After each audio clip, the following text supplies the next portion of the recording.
प्यारे नाजरीन, अस्सलाम वालेकुम व रहमतुल्लाहि व बरकातुहू। आइए जानते हैं कि ईद उल अज़हा की नमाज किस तरीके से अदा करते हैं। ईद उल अज़हा की नमाज बहुत ही आसान है और ये नमाज जब आप सीख करके जाएंगे तो आसानी के साथ इस नमाज को बग़ैर किसी के देखे आप अदा कर लेंगे। इसलिए कि ईद उल अज़हा की नमाज हो या कोई सी भी नमाज हो, दूसरे की देख करके नमाज पढ़ने से नमाज दुरुस्त नहीं होती है। नमाज सही तरीके से पढ़ने के लिए खुद जानना ज़रूरी है और बग़ैर किसी के देखे नमाज को अदा करना ज़रूरी है। आइए जानते हैं ईद उल अज़हा की नमाज किस तरीके से अदा करते हैं। नमाज का वक्त होने से पहले पहले इस बात को जान लेते हैं।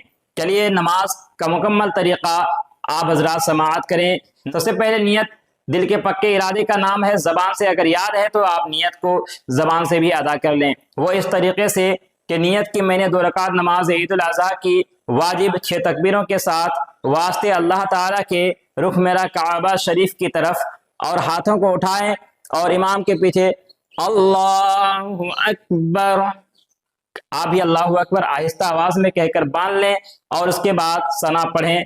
सुब्हानक अल्लाहुम्मा व बिहम्दिक व तबारक अस्मुक व तआला जद्दुक व ला इलाहा गैरुक। जब आप सना पढ़ लेंगे तो खामोश हो जाएं। जब इमाम साहब अब 3 तकबीरें कहेंगे तो आप भी 3 तकबीरें कहें। इस तरीके से इमाम के पीछे जब इमाम कहे हाथ उठाएं अल्लाहु अकबर और अल्लाहु अकबर कहकर हाथ छोड़ दें।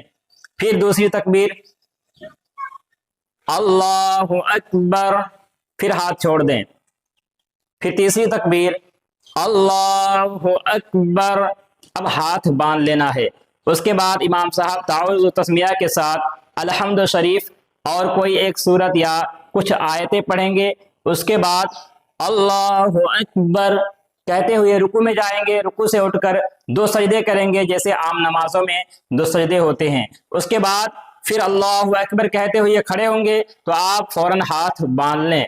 उसके बाद इमाम साहब अलहम्द शरीफ और कोई एक सूरत या कुछ आयतें पढ़ेंगे। फिर उसके बाद 3 तकबीरें कहेंगे। याद रहे पहली रकात में अलहम्द शरीफ से पहले 3 तकबीर और दूसरी रकात में अलहम्द शरीफ और सूरत पढ़ने के बाद 3 तकबीरें पढ़ी जाती है। तो जब इमाम साहब क़िरात कर चुके हो तो तकबीरें कहेंगे। इस तरीके से आप अदा करें।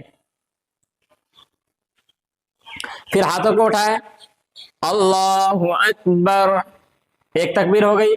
फिर दूसरी तकबीर अल्लाहु अकबर, फिर हाथ छोड़ देना है। फिर तीसरी तकबीर अल्लाहु अकबर, फिर हाथ छोड़ देना है। फिर चौथी तकबीर कहते हुए रुकू में जाएंगे अल्लाहु अकबर, और उसी तरीके से जैसे और नमाजें पढ़ते हैं इमाम के साथ रुकू और 2 सजदे करके अत्तहियात और दरूद शरीफ और दुआए मासूरा पढ़ेंगे। उसके बाद इमाम साहब सलाम फेरेंगे, आप भी फौरन उनके साथ सलाम फेर दें। उसके बाद इमाम साहब मिंबर शरीफ पर बैठकर 2 खुतबे पढ़ेंगे। उसके बाद दुआ होगी। अल्लाह तबारक व तआला की बारगाह अक़दस में दुआ है कि अल्लाह तबारक व तआला हमारी और आप सबकी कुर्बानी को कबूल अता फरमाए और ईद की नमाज को कबूल फरमाए और हम सबको 5 वक्त नमाज अदा करने वाला बनाए।